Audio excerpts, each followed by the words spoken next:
Bismillahirrahmanirrahim. Assalamualaikum warahmatullahi wabarakatuh. Bismillah, alhamdulillah, wassalatu wassalamu ala habibillah Sayyidina Muhammad ibn Abdillah wa ala alihi wa sahbihi wa mawalah. Subhanaka la ilma lana illa ma 'allamtana innaka antal alimul hakim.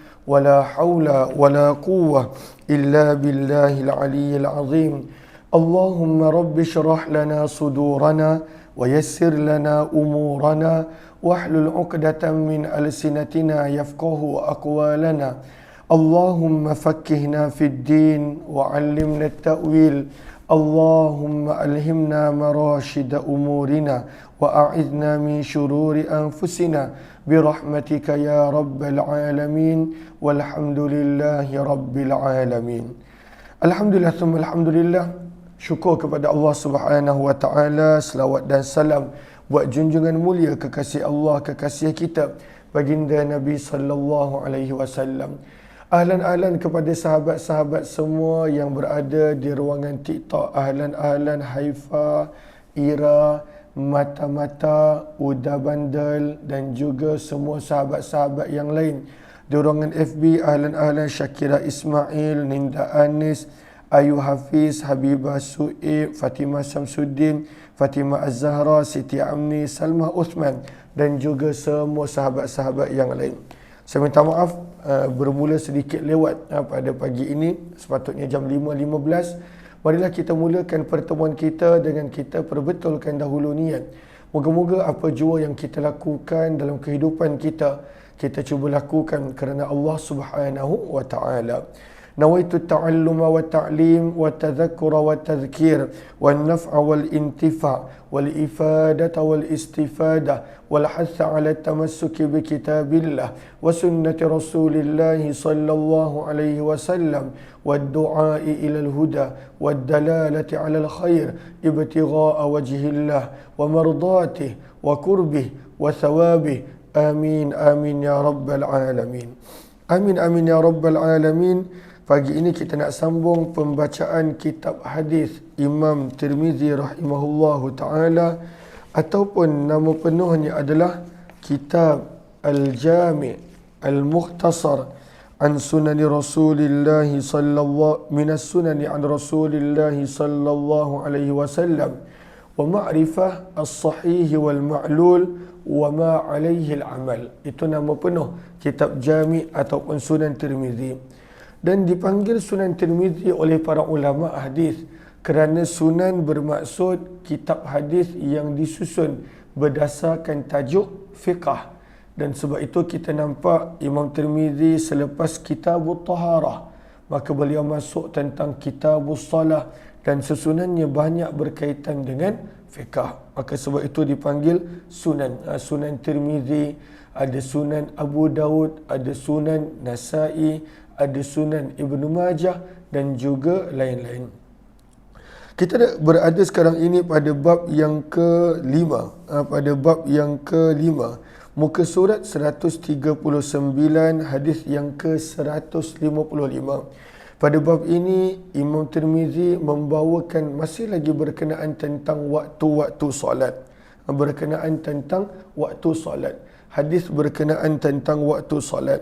Dan pada kali ini dibawakan hadis-hadis berkenaan tentang menyegerakan untuk solat zuhur. Nanti selepas ini hadis berkenaan tentang melewatkan solat zuhur dalam kurungan ketika mana musim panas. Maka kata Imam Tirmizi pada bab yang kelima, babu maja'a, bab pada hadis dan riwayat yang datang fit ta'jil, pada menyegerakan bizuhri, dengan akan solat zuhur. Hadis-hadis berkenaan tentang Nabi sallallahu alaihi wasallam menyegerakan solat zuhur. Kalau kita lihat kepada Arafah untuk para pelajar, Arafah pada baris yang kelima daripada penghujung Arafah, maka disebutkan di sini istihbabu ta'khiri salawati kulliha ma dunal maghrib.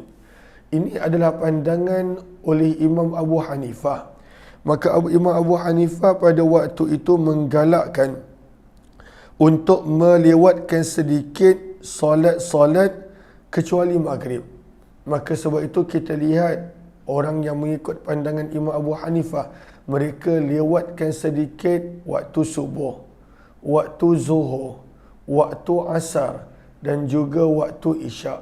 Ianya adalah sunnah dan digalakkan untuk melewatkan sedikit waktu-waktu solat kecuali maghrib yang memang kena awal waktu. Maka sebab itu disebutkan di sini, yustahabbu, digalakkan, disunatkan, takhiru, untuk melewatkan sedikit, as-salawat, ke semua waktu-waktu solat, fil jumlah, secara umum, illal maghrib, kecuali maghrib di sisi Imam Abu Hanifah. Maka sebab itu kadang-kala bila kita pergi ke tempat yang pada waktu itu mereka mengikut pandangan Imam Abu Hanifah, maka mereka melewatkan sedikit waktu solat dan mereka ada dalil-dalilnya. Contohnya untuk zuhur datang selepas daripada bab ini. Sementara itu di sisi mazhab Syafi'i dan juga para ulama fiqh yang lain, wa yustahabbu ta'jil, disunatkan untuk menyegerakan semua solat kecuali isyak yang kalaulah boleh maka dilakukan ketika mana masuknya 1/3 malam. Dan hadis berkenaan 1/3 malam nanti kita akan baca dan sebahagiannya kita telah baca. Maka ini adalah perbezaan pendapat daripada sudut melihat sesuatu riwayat. Maka pada bab yang kelima berkenaan tentang menyegerakan zuhur. Pada bab yang keenam nanti berkenaan tentang melewatkan zuhur pada musim panas. Jom kita lihat riwayat 155. وبه إليه قال حدثنا هناد قال حدثنا وكيع عن سفيان عن حكيم بن جبير عن إبراهيم عن الأسود عن عائشة رضي الله عنها قالت ما رأيت أحدا, kata Aisyah Ummul Mukminin radhiyallahu anha, tidaklah aku pernah melihat ahadan, seorang pun, kana asyadda ta'jilan, yang sangat menyegerakan untuk solat zuhur, min Rasulillah, lebih daripada Rasulullah sallallahu alaihi wasallam, dan tidak daripada Abu Bakar dan Umar. Apakah maksud riwayat Ummul Mukminin Aisyah? Bahawa Nabi sallallahu alaihi wasallam, Abu Bakar dan Umar adalah orang yang sangat menitik beratkan untuk menyegerakan solat fardu zuhur. Maksudnya bila masuk di waktu zuhur, mereka akan solat zuhur di awal waktu. Maka riwayat seperti riwayat Ummul Mukminin Aisyah yang menjadi dalil untuk mazhab Imam Syafi'i dan lain-lain, yang mana mereka berpandangan solat perlu disegerakan, sunnah untuk disegerakan. Kata Imam Tirmizi, wa fil babi, dan di dalam bab ini ada hadis yang lebih kurang sama daripada Jabir bin Abdullah, Khabbab, Abu Barzah bin Mas'ud, Abu Barzah Ibnu Mas'ud, Zaid bin Thabit, Anas bin Malik, Jabir bin Samurah.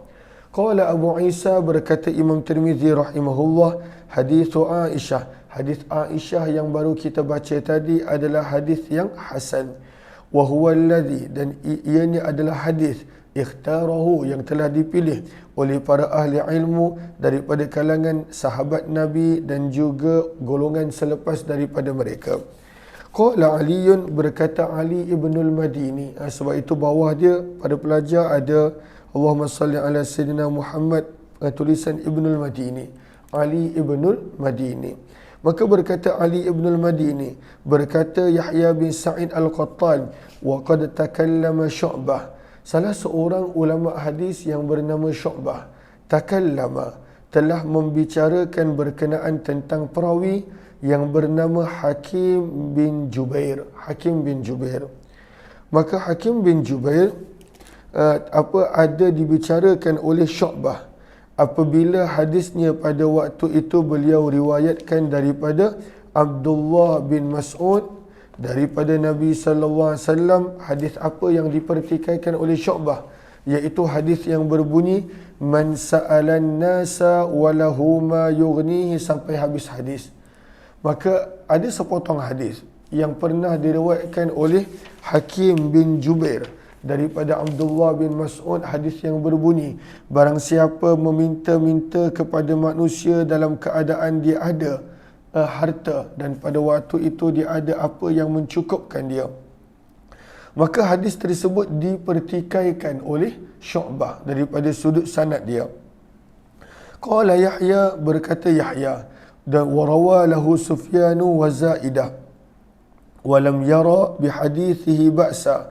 Maka kata Imam Tirmizi, Yahya bin Mu'in pula tidak menganggap ada sebarang masalah pada riwayat sanad Hakim bin Jubair. Maka Hakim bin Jubair ini ada satu riwayat dia yang Syu'bah pada waktu itu ada mengeluarkan kecacatan.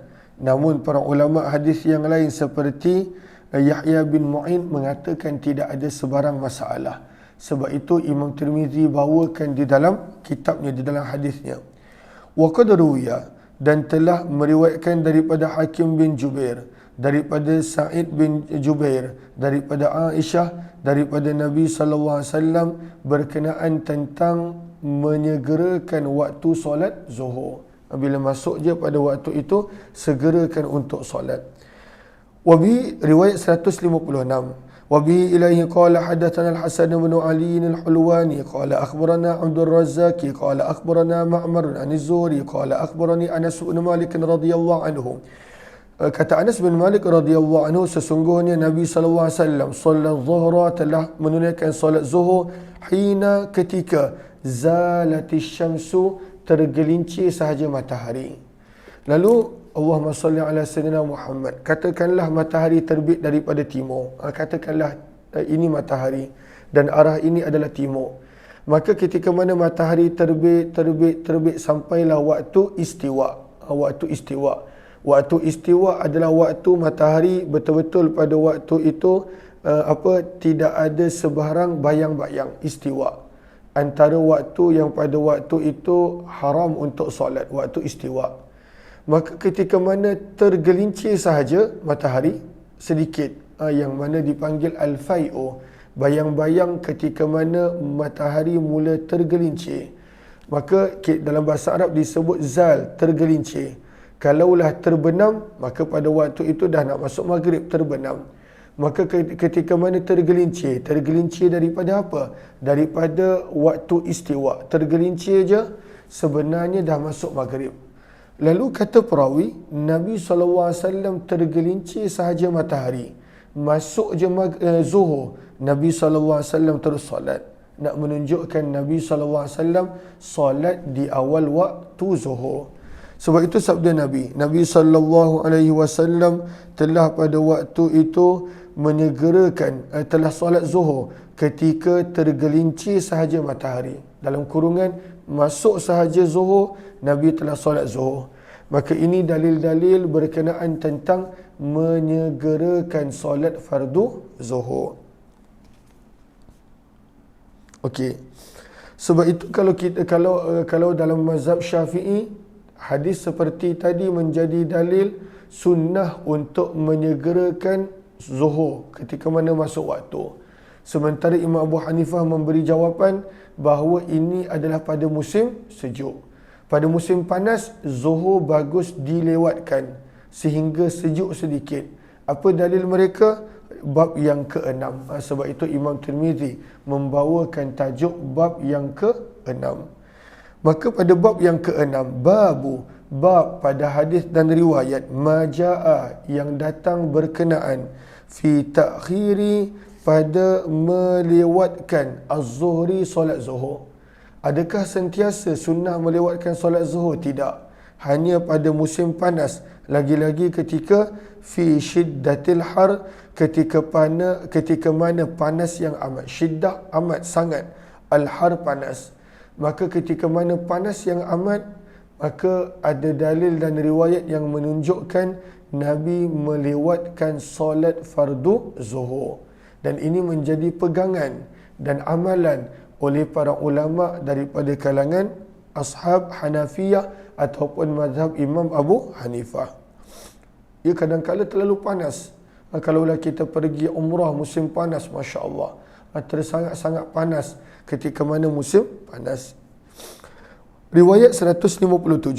Wa bihi ilaihi qala hadatsana Qutaibah qala hadatsana Laits an Ibn Shihab an Sa'id bin al-Musayyab wa Abi Salamah an Abi Hurairah radhiyallahu taala anhu qala, daripada Abu Hurairah radhiyallahu taala anhu, beliau telah berkata, idza ishtadda, bahawa Nabi sallallahu alaihi wasallam telah bersabda, idza ishtadda al-har, apabila panas, idza ishtadda, apabila semakin mencengkam, semakin terik, al-har, kepanasan.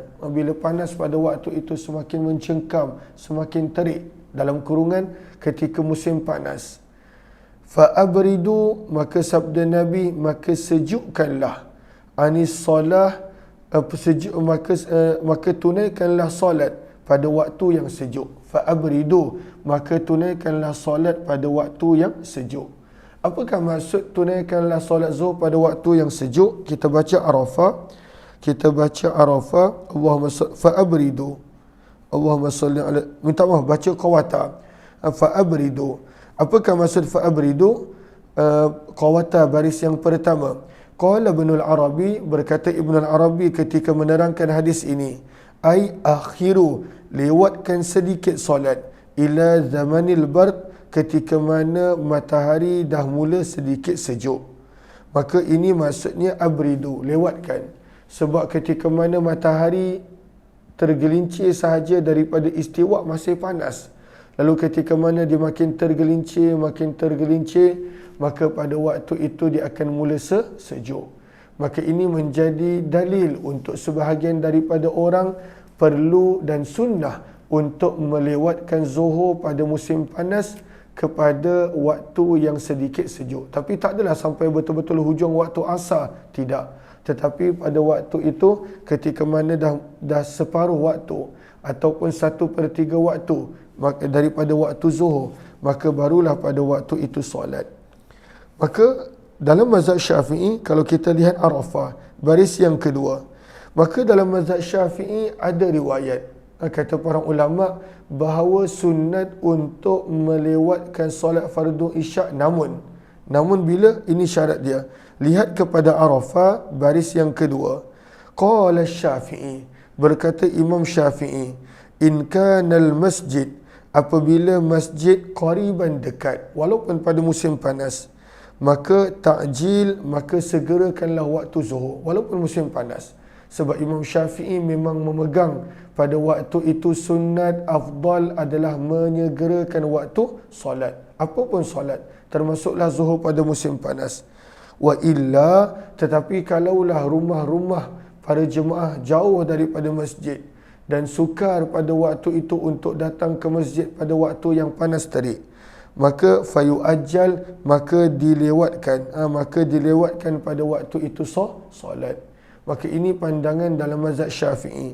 Begitu juga walau kanu fis safar, kalaulah contoh manusia pada waktu itu berada pada satu permusafiran, satu perjalanan, mereka ada beberapa orang, 10 orang dan berada sekali, maka pada waktu itu yu'ajjal, disunnahkan untuk menyegerakan zuhur walaupun pada musim panas. Ini pandangan mazhab Syafi'i. Daripada sudut harus, maka boleh nak lewatkan. Ini perbincangan daripada sudut nak beramal dengan sunnah Nabi SAW. Maka mazhab Syafi'i menyebut segerakan walaupun pada waktu panas solat zuhur, kecuali kalaulah seseorang itu rumahnya jauh daripada masjid, maka disunatkan untuk melewatkan zuhur. Okey, jom kita lihat dalil-dalil pada riwayat 157. وبه إليه قال حدثنا قتيبة قال حدثنا الليث عن ابن شهاب عن سعيد بن المسيب وأبي سلمة. Hadis ni kita dah baca, cuma daripada tengah hadis. Maka sabda Nabi, kenapa kena lewatkan sedikit solat zuhur? Fa inna shiddatal har, kerana sesungguhnya keterikan panas, min faihi jahannam, adalah daripada kepanasan neraka. Matahari yang panas pada waktu itu adalah daripada kepanasan neraka. Bukanlah maksudnya betul-betul daripada neraka, tetapi perumpamaan seperti mana kepanasan neraka pada waktu itu menyeksakan, menyakitkan, maka sebenarnya teriknya matahari pada musim panas sebenarnya itu menyiksa dan menyakiti manusia. Maka lewatkanlah sedikit sehingga redup dan sejuk sedikit matahari. Kata Imam Tirmizi, wa fil babi, di dalam bab ini ada hadis daripada Abu Sa'id, Abu Dzar, Abdullah bin Umar dan Mughirah, Al-Qasim bin Safwan daripada ayahnya, daripada Abu Musa, Abdullah bin Abbas, Anas bin Malik. Ini semua riwayat-riwayat yang lain yang lebih kurang sama, yang memberi maksud disunatkan untuk melewatkan solat zuhur pada musim panas, namun riwayat tersebut tidak dipilih dalam mazhab Imam Syafi'i. Nanti kita akan nampak pada kali ini walaupun Imam Tirmizi dia adalah Syafi'i, kebanyakan pilihannya pada waktu itu mengikut mazhab Imam Syafi'i, tetapi pada bab ini beliau tidak bersetuju dengan Imam Syafi'i rahimahullahu taala. Kata Imam Tirmizi, wa qad ikhtara, dan telah memilih qaumun, sekelompok, min ahli ilmi, daripada para ahli ilmu, ta'khira, mereka memilih untuk melewatkan solat zuhur pada panas yang terik, dalam kurungan musim panas. Dan inilah pandangan Abdullah bin Mubarak, Ahmad bin Hanbal, Ishaq bin Rahway. Qala Syafi'i, berkata Muhammad bin Idris Asy-Syafi'i, innamal ibradu, sesungguhnya melewatkan bi salati zuhri, solat zuhur, idza kana, hanya apabila masjid tersebut yantabu ahluhu minal bu'di, para jemaahnya perlu datang daripada jauh. Maka Imam Syafi'i jadikan dalil 157, riwayat 157 hanya untuk orang yang perlu pergi ke masjid dan pada waktu itu rumah dia jauh. Maka dia boleh lewatkan solat zuhur, sebab susah untuk dia bergerak menuju ke masjid pada musim panas. Lalu kalaulah seseorang itu dia solat sendiri-sendiri dekat rumah dia, ataupun pada waktu itu dia rumahnya dekat dengan masjid, maka dia perlu untuk menyegerakan solat fardu zuhur. Dia perlu untuk menyegerakan. Sebab itu kata Imam Syafi'i, fa'ammal musalli, adapun musalli, jemaah yang nak solat di masjid, wahdah, kalaulah pada waktu tu dia seorang, dia nak solat seorang dan dia tak pergi masjid, walladhi yusalli fi masjid qaumih, ataupun dia solat dekat masjid yang berdekatan dengan rumah dia, falladhi, maka yang, uhibbu lahu, yang aku lebih suka, kata Imam Syafi'i, menggambarkan itu adalah sunnat berdasarkan hadis-hadis yang lain, alla yuakhira, janganlah dia melewatkan solat walaupun pada teriknya panas, walaupun pada musim panas. Maka itu pandangan Imam Syafi'i, hadis 157 adalah untuk orang yang rumahnya jauh dan susah untuk dia bergerak ke masjid pada waktu panas yang terik. Qala Abu Isa, muka surat 141, berkata Imam Tirmizi, wa makna, dan maksud orang yang pada waktu itu pergi untuk memilih pandangan, ila ta'khiriz zuhri, untuk melewatkan solat zuhur, fi syiddatil har, pada panas yang terik, maka itulah pandangan yang lebih afdal dan lebih mirip dengan sunnah, ittiba' sunnah. Maka pada kali ini Imam Tirmizi menyokong pandangan Imam Abu Hanifah. Wa amma, dan Imam Tirmizi dia tidak bersetuju dengan pandangan Imam Syafi'i, walaupun dia sendiri bermazhab Syafi'i. Wa amma, dan adapun apa yang zahaba ilaihi Syafi'i, telah dipilih oleh Syafi'i, bahawa kelonggaran melewatkan solat zuhur hanya untuk orang yang datang daripada jauh untuk solat di masjid, dan kerana adanya kesukaran untuk manusia, maka itu tak tepat. Imam Tirmizi tak bersetuju cara melihat hadis daripada sudut seperti itu. Maka kata Imam Tirmizi, ada je hadis yang mana pada waktu itu ianya berbeza daripada apa yang Imam Syafi'i maksudkan. Contohnya apa? Fa inna fi hadis Abi Dzar, maka sesungguhnya pada riwayat Abu Dzar Al-Ghifari, ma yadullu, apa yang menunjukkan terhadap berbezanya apa yang dikatakan oleh Syafi'i. Berkata Abu Dzar radhiyallahu anhu, kami pernah bersama dengan Nabi sallallahu alaihi wasallam fi safarin, dalam satu permusafiran. Maksudnya Imam Syafi'i kata, kalaulah dalam musafir ada satu kelompok manusia dia bergerak sekali, itu pun kena solat awal waktu walaupun pada musim panas yang terik. Itu pandangan Syafi'i. Tapi Imam Tirmizi kata, dalam hadis ni walaupun sahabat sekali, tapi Nabi suruh pada waktu itu melewatkan zuhur. Tapi mazhab Syafi'i ada jawapan untuk riwayat ini kalau kita lihat dalam perbahasan dia. Okey, maka kata Imam Tirmizi, maka dalam satu permusafiran Nabi suruh Bilal untuk azan solat zuhur. Bilal telah melakukan azan untuk solat zuhur. Sebab masuk je waktu, Bilal pun azan. Maka ketika mana Bilal nak azan, faqala Nabi, maka Nabi bersabda, ya Bilal, wahai Bilal, abrid, tunggu sejuk, abrid, tunggu sejuk. Maka Nabi kata kepada Bilal, jangan azan dulu, tunggu sejuk baru azan, supaya bila dah sejuk baru kita boleh solat. Maka kata Imam Tirmizi berdasarkan hadis Abu Dzar tadi, walaupun mereka bergerak sekali, falau kana al-amru, kalaulah pandangan adalah seperti yang dipilih oleh Syafi'i, lam yakun, maka tidaklah perintah untuk melewatkan solat pada waktu seperti ini mempunyai sebarang dalil. Kalaulah pada waktu itu betul seperti yang Imam Syafi'i pilih, bahawa hanya untuk orang yang datang daripada jauh, kalaulah orang yang dekat tetap sunnah dan digalakkan solat di awal waktu zuhur, maka kenapa Nabi suruh untuk Bilal lewatkan azan dan lewatkan solat sampailah sejuk matahari?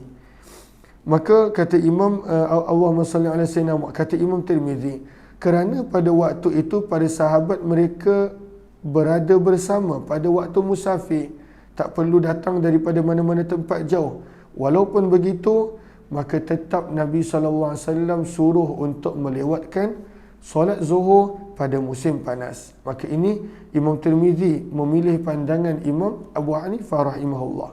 Wa bi ilaihi qala hadatsana Mahmud bin Ghailan qala hadatsana Abu Daud qala anba'ana Syu'bah an Muhajirin Abil Hasan an Zaid bin Wahab an Abi Dzar radhiyallahu anhu, daripada Abu Dzar radhiyallahu taala anhu, sesungguhnya Nabi sallallahu alaihi wasallam pernah berada di dalam satu permusafiran, wa ma'ahu Bilal, bersama dengan Nabi adanya Bilal muazzin Nabi. Fa arada, maka Bilal ingin untuk melaungkan iqamah. Dalam riwayat ini menjelaskan bukan azan tetapi iqamah. Faqala, maka Nabi bersabda, abrid, tunggu sejuk baru iqamat. Thumma arada an yuqim, selang beberapa ketika Bilal ingin untuk iqamat lagi sebab dia rasa dah macam sejuk. Maka Nabi SAW bersabda, abrid, tunggu sejuk, lewatkanlah pada waktu solat zuhur, kerana pada waktu itu musim panas. Qala, berkata perawi, hatta sehinggalah ra'aina, kami dapat melihat, fai'a, pada waktu itu akan bayang-bayang, at-tulul, Allahumma salli ala sayyidina Muhammad, at-tulul ini dia adalah kumpulan pasir yang kecil, ataupun pada waktu itu bukit-bukit yang kecil, tapi bukan besar mana, dipanggil at-tulul, tempat berkumpulnya pasir. Maksudnya selalunya kalaulah tempat tu rendah, susah nak nampak bayang-bayangnya, tapi kerana Nabi SAW melewatkan zuhur sehingga betul-betul sejuk, maka digambarkan pada waktu itu sampaikan benda yang kecil pun kami boleh nampak bayang-bayangnya. Thumma aqama, kemudian barulah Bilal melaungkan iqamat, fasalla, dan Nabi pun menunaikan solat. Sabda Nabi SAW setelah selesai solat, inna shiddatal har, sesungguhnya teriknya kepanasan, min faihi jahannam, adalah daripada kepanasan neraka, daripada sudut ianya menyeksa dan menyakiti manusia. Fa abridu, maka sabda Nabi, lewatkanlah anis solat, akan solat zuhur, dalam kurungan ketika mana musim panas. Maka ini dalil-dalil. Lalu sebab itu kalaulah kita nampak ada orang dia solat berjemaah zuhurnya lewat pada tempat yang panas, musim panas, maka kita dah tahu apa dalilnya, apa sebabnya, dan apakah riwayat yang mereka jadikan sebagai pegangan. Bab yang ketujuh menceritakan tentang hadis-hadis untuk menyegerakan solat fardu asar. Bab yang ketujuh, kata Imam Tirmizi, bab pada hadis dan riwayat yang datang berkenaan fi ta'jilil asar, pada menyegerakan solat fardu asar. Riwayat 159. Wa bi ilai qala hadatsana Qutaibah qala hadatsana Laits an Ibn Shihab an Urwah an Aisyah radhiyallahu anha, daripada Ummul Mukminin Aisyah radhiyallahu anha, beliau berkata, shalla Rasulullah sallallahu alaihi wasallam al-asra, Nabi sallallahu alaihi wasallam telah menunaikan salat fardu asar, wasyamsu, dalam keadaan matahari, fi hujratiha, masih berada di dalam bilik beliau. Apakah yang dimaksudkan pada waktu itu matahari berada di dalam bilik beliau? Para ummahatul mukminin, mereka punya rumah ada sihin. Sihin maksudnya adalah sedikit kawasan yang tidak berbumbung. Sedikit kawasan yang tidak berbumbung, namun pada waktu itu ada dinding. Ada dinding namun tak ada bumbung. Maka selalunya Allahumma salli ala Sayyidina Muhammad, ketika mana ada dinding, maka pada waktu itu Allahumma salli ala Sayyidina Muhammad, kalaulah matahari dah turun banyak, dah semakin pada waktu itu nak terbenam, maka tidaklah masuk cahaya yang banyak ke dalam sedikit kawasan lapang tersebut kerana ada dinding. Tetapi nak menggambarkan awalnya Nabi SAW solat asar, masuk jam asar Nabi terus solat, maka pada waktu itu cahaya masih lagi terik dan boleh masuk ke kawasan tersebut walaupun ada dinding yang menghalang. Nak menunjukkan matahari masih lagi tinggi, masih lagi belum jatuh dengan banyak. Nabi SAW dah solat asar. Maksudnya masuknya waktu asar, Nabi SAW telah solat. Dan ini juga menjadi dalil untuk mazhab Syafi'i, kerana mazhab Syafi'i memilih masuknya asar adalah ketika bayang-bayang setiap benda menjadi sama seperti benda tersebut. Sementara Imam Abu Hanifah, mereka memilih riwayat bahawa asar masuk lewat di mana bayang-bayang setiap benda menjadi 2 kali ganda. Maka ini juga menjadi dalil untuk mazhab Syafi'i bahawa waktu solat zuhur adalah awal berbanding apa yang dipilih oleh mazhab Imam Abu Hanifah. Allahumma salli ala Sayyidina Muhammad. Lam yadhhar al-fai'u min hujratiha, tidak terik matahari, pancaran matahari masuk ke dalam kawasan lapang daripada rumah Ummul Mukminin Aisyah.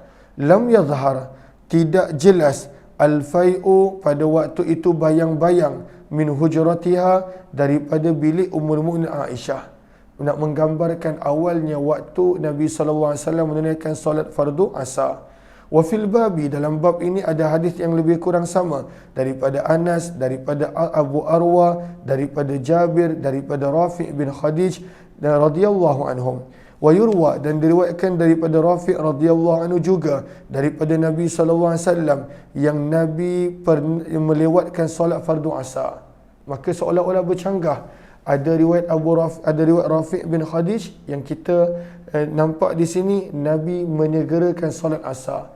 Ada riwayat yang menyebut oleh Rafi' juga Nabi lewatkan solat asar. Rawi yang sama riwayatnya bercanggah. Maka sebab itu kata Imam Tirmizi, hadis yang berkenaan tentang Nabi melewatkan solat asar oleh Rafi' bin Khadij wala yasihu, sanad tersebut tidak sahih. Qala Abu Isa, berkata Imam Tirmizi, hadis Aisyah yang baru kita baca tadi adalah hadis yang hasan sahih.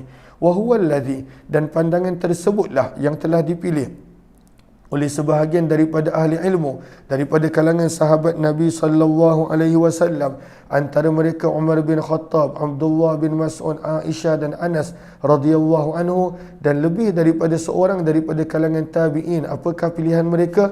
Ta'jila, sunnah menyegerakan solat asar. Wa karihu, dan mereka mengatakan makruh ta'khiraha, untuk melewatkan solat asar. Dan inilah juga pegangan Abdullah bin Mubarak, Asy-Syafi'i, Ahmad bin Hanbal dan Ishaq bin Rahwayh. Riwayat 160. Wa bihi ilaihi qala haddatsana Ali bin Hujr qala haddatsana Ismail bin Ja'far anil Ala bin Abdurrahman annahu, daripada Ala bin Abdurrahman beliau berkata, beliau telah masuk menjumpai Anas bin Malik radhiyallahu anhu fi darihi, yang pada waktu itu berada di rumahnya, bil Basrah, di Basrah, ketika mana Anas bin Malik selesai solat Zuhur. Wadaruhu, dan pada waktu itu rumah Anas bin Malik terletak bersebelahan masjid. Faqala, maka berkatalah Anas bin Malik, kumu, maka bangunlah kamu, fasallu, dan salatlah asar. Maksudnya habis je waktu Zuhur, terus masuk waktu asar, Anas bin Malik suruh untuk mereka pada waktu itu solat asar di awal waktu. Fakumna, maka kami pun solat. Fakumna fasallaina, kami pun solat asar di awal waktu. Falamman sarafna, bila kami selesai solat asar, berkata Anas bin Malik, sami'tu Rasulullah sallallahu alaihi wasallam yaqul, aku mendengar Nabi sallallahu alaihi wasallam bersabda, tilka salatul munafiq, itu adalah solat orang munafik. Apakah solat orang munafik? Yajlisu, dia duduk, yarkubu, menunggu, asyamsa, matahari. Maksudnya melewatkan asar. Melewatkan asar, kata Anas bin Malik, sabda Nabi, adalah solat orang munafik. Hatta, sehinggalah, idza, apabila, kanat, matahari berada, baina qarnai syaitan, di antara dua tanduk syaitan. Maksudnya dah dekat-dekat nak pada waktu itu maghrib. Qama, barulah dia nak berdiri, fanaqara arba'a, dan dia solat dengan laju-laju 4 rakaat, la yadhkurullaha, langsung tidak mengingati Allah, fiha, pada solat yang terburu-buru tersebut, illa qalila, kecuali amat sedikit. Maka Anas bin Malik kata, jangan lewatkan asar, kerana orang yang lewatkan asar sampai dekat-dekat matahari nak terbenam, maka itu adalah solat orang munafik. Solat orang munafik. Dan kemudian bila hujung-hujung waktu, fanaqara arba. Naqara ini adalah patukan ayam. Naqara, ayam yang mematuk dipanggil sebagai naqara. Maka ayam kan kalau dipatuk makanan laju, maka pada waktu itu dia turun naik solat, begitu laju, tergopoh-gapah, terburu-buru sebab nak habis waktu. Padahal bila awal waktu dia tak nak solat, dan langsung tidak ingat Allah pada solat mereka. Maka kata Imam Tirmizi, hadis ini adalah hadis yang hasan sahih. Bab yang ke-8 berkenaan tentang melewatkan solat asar, yang ini kita baca kemudian insya-Allah. Jumpa lagi pada hari ini tak ada pembacaan Tirmizi, hanya pada waktu pagi sahaja. Kita jumpa esok jam 5.15 pagi pada pembacaan kita hadis Tirmizi. Pada hari ini jadual saya akan ada Allahumma salli ala Sayyidina Muhammad, akan ada kursus umrah dan juga hayati Quran. Jika ada live saya akan kongsikan insya-Allah. Terima kasih semua. Wabillahi taufiq wal hidayah. Assalamualaikum warahmatullahi wabarakatuh. Jazakumullahu